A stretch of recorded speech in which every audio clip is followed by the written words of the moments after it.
सर्व मंगल मांगल्ये शिवे सर्वार्थ साधिके शरण्ये त्र्यंबके गौरी नारायणी नमोस्तुते। श्रोतेहो नमस्कार। दिनांक 3 मार्च 2026 रोज मंगळवार फाल्गुन शुद्ध पौर्णिमा म्हणजेच होळी पौर्णिमा या दिवशी ग्रस्तोदित स्वरूपाचे चंद्रग्रहण होणार आहे। ग्रस्तोदित याचा अर्थच असा आहे की ग्रस्त आणि उदित म्हणजे ग्रस्त असलेले चंद्रबिंब आपल्याला पाहायला मिळणार आहे। तर श्रोतेहो, या ग्रस्तोदित चंद्रग्रहणाबद्दलची एक सविस्तर अशी माहिती आपण या व्हिडिओच्या माध्यमातून जाणून घेणार आहोत। वेद कधीपासून लागणार आहेत, गर्भवती महिलांनी काय करावे, काय करू नये, काय पालन करायचं आहे, ग्रहणाचा स्पर्श केव्हा आहे, मध्य केव्हा आहे, मोक्ष केव्हा असेल, काय साधना करावी, विशेष करून स्तोत्र नामजप कोणता करावा याबद्दलची सविस्तर अशी माहिती मी आपणाला या चॅनलच्या माध्यमातून सांगणार आहे। आपण चॅनलला अद्यापपर्यंत सबस्क्राईब केलं नसेल तर सबस्क्राईब जरूर करा, जास्तीत जास्त शेअर करा आणि बेल आयकॉनला क्लिक करायला विसरू नका, म्हणजेच माहितीपर नवीन व्हिडिओ मी आपल्यापर्यंत पोहोचवू शकेन। दिनांक 3 मार्च 2026 रोजी होणारे हे जे ग्रस्तोदित चंद्रग्रहण आहे आणि 2 मार्च लक्षात घ्या, 2 मार्च रोजी होळी पौर्णिमा म्हणजेच हुताशनी पौर्णिमा आहे। मग प्रश्न असा पडतो की होळी साजरी करायची का नाही करायची, मग ती करायची तर केव्हा करायची? होय, होळी साजरी करायची। होळी आपण नेहमीप्रमाणे साजरी करायची आहे। म्हणजे 2 मार्च रोजी सोमवार रोजी सायंकाळी 5:56 चतुर्दशी तिथी समाप्ती होतीये आणि पौर्णिमेची तिथी आरंभ होते। म्हणजे सोमवारीच आपण होलिका साजरी करायची आहे। प्रदोष व्यापिनी ग्राह्य पौर्णिमा फाल्गुनी तदा असं शास्त्रप्रमाणे धर्मसिंधू मध्ये सांगितलेल्या शास्त्र वचनाप्रमाणे हा होलिकोत्सव जो आहे तो आपण 2 मार्च 2026 रोजी म्हणजेच सोमवारी साजरा करायचा आहे। सोमवारी सायंकाळी 6:39 आपण हा होलिका दहनाचा कार्यक्रम करायचा आहे। 3 मार्च रोजी पौर्णिमा समाप्ती सायंकाळी 5:08 आहे। मग त्याच्यानंतर पौर्णिमा शिल्लक राहत नाही, पौर्णिमा प्रदोष व्यापिनी आहे। म्हणजेच मंगळवारी 3.5 प्रहरापेक्षा अधिक काळ पौर्णिमा जरी असली, प्रतिपदा वृद्धिगामी आहे म्हणजे प्रतिपदा वृद्ध आहे। ज्या भागामध्ये प्रतिपदा वृद्ध आहे, पश्चिम राजस्थान, गुजरातचा काही पट्टा, खास करून कच्छ, भुज, जामनगर, राजकोट, जुनागड, द्वारका, बेट द्वारका वगैरे म्हणतो आपण, सौराष्ट्र, सोरटी, सोमनाथ, भावनगर वगैरे भागात सुद्धा होलिका दहन हे 2 मार्च रोजी म्हणजे सोमवारी करावे असे शास्त्र संमत आहे।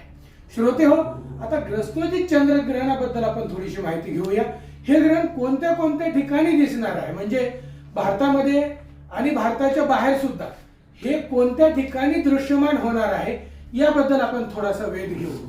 भारतासह पूर्व आशिया म्हणजे संपूर्ण आशिया खंड, संपूर्ण अमेरिका, जपान, चीन, क्युबा, रशियाचा मध्य उत्तर भाग, ऑस्ट्रेलिया, कॅनडा, ग्रीनलँड, अंटार्क्टिकाची काही बेट, त्याचा काही भाग, सिंगापूर, हाँगकाँग आणि बांगलादेश या ठिकाणी हे ग्रहण दृश्यमान होणार आहे।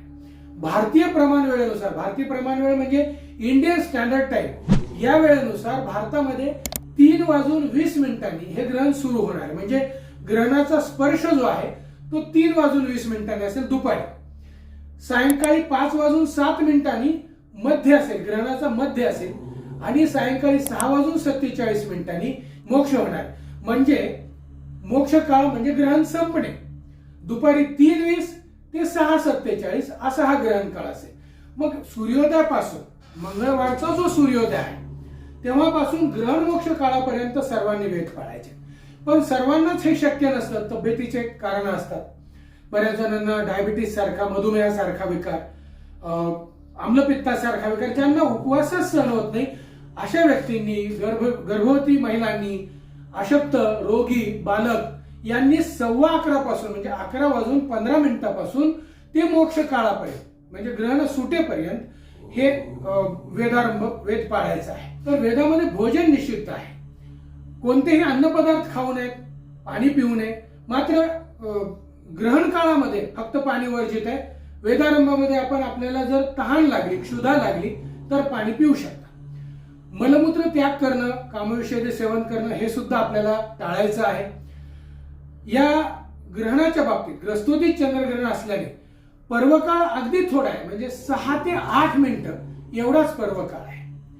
स्थूल सूक्ष्म दृष्टीनं घटका, पळे, कला, विकला या सूक्ष्म गणितानुसार जर आपण पाहिलं तर ग्रहण हे अगदी थोड्या स्वरूपाचं आहे. ग्रहण काळामध्ये केलेली सेवा ही खूप प्रभावी असते. मंत्र उजळून निघतात असं सांगितलंय आणि या सेवेचं 100 पटीनं फळ आपल्याला मिळत असतं. मग एवढ्याच काळात, छोट्या काळामध्ये आपण जेवढं होईल तेवढं अन्निक करा. जप, तप, नामजप, एखादं स्तोत्र, काहीतरी वाचन करा. सूर्यास्त होताच म्हणजे आपल्याला 6:41 ला ग्रहण लागल्याचं स्नान करायचं आहे. मग या स्नान झाल्यानंतर देवपूजा, तर्पण यापैकी आपल्याला जे शक्य असेल तेवढं आपण करा. मोक्ष झाल्यानंतर पुन्हा एकदा आपल्याला स्नान करायचं, म्हणजे ग्रहण सुटल्याचं स्नान करायचं आहे. श्रोतेहो, याच दिवशी धुलीवंदन सुद्धा आहे, म्हणजे करिदिन आपण म्हणतो. होलिकोत्सव आपण आदल्या दिवशी साजरा करणार आहोत, म्हणजे होळी आदल्या दिवशी पेटणार आहे. दुसऱ्या दिवशी आपल्याकडे धुलीवंदन असतं, हे सगळ्यांनाच माहित आहे. आपल्या सर्वांचा हा आवडता सण मानला जातो. धुलीवंदन हा सगळ्यांचा सण, आवडता सण आहे. मग प्रश्न असा पडतो की धुळवड साजरी करायची की नाही? तर होय, ती साजरी करायची, पण काही कंडिशनल बेसिसवर, अटीतटीवर. धुलीवंदन म्हणलं की अर्वाच्य भाषेत आपण एकमेकांना बोलतो किंवा कुणाबद्दल काही हे करतो.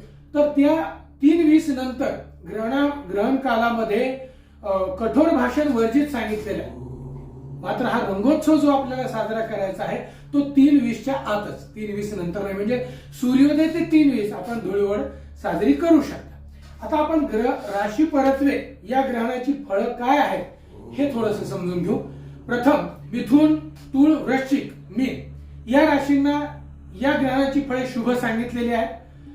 मेष, कर्क, धनु, कुंभ या राशींना या ग्रहणाची फळे ही संमिश्र दर्जाची सांगितलेली आहेत. तर वृषभ, सिंह, कन्या आणि मकर या राशींना हे या ग्रहणाची फळं ही अनिष्ट स्वरूपाची सांगितलेली आहे. भौगोलिक घटना आहे, अफवावर विश्वास ठेवू नका. बऱ्याचदा ग्रहण आलं की लोकांना वाटतं असं काहीतरी आहे का, तसं काहीतरी आहे का, कुणावर काही त्रास आहे का. मात्र आपल्या मनात जर काही शंका असतील याबद्दल तर आपल्या एखाद्या जवळच्या एखाद्या विद्वान व्यक्तीला विचारा, ज्योतिषाला विचारा, कमेंट बॉक्समध्ये विचारा किंवा मला फोन करून विचारा. श्रोते हो, या ग्रहणाचा हा संक्षिप्त स्वरूपाचा व्हिडिओ होता. व्हिडिओ कसा वाटला याबद्दल आपण मला कमेंट बॉक्समध्ये जरूर अभिप्राय द्या. होलिकोत्सवाच्या, रंगोत्सवाच्या आपल्या सर्वांना हार्दिक शुभेच्छा. धन्यवाद.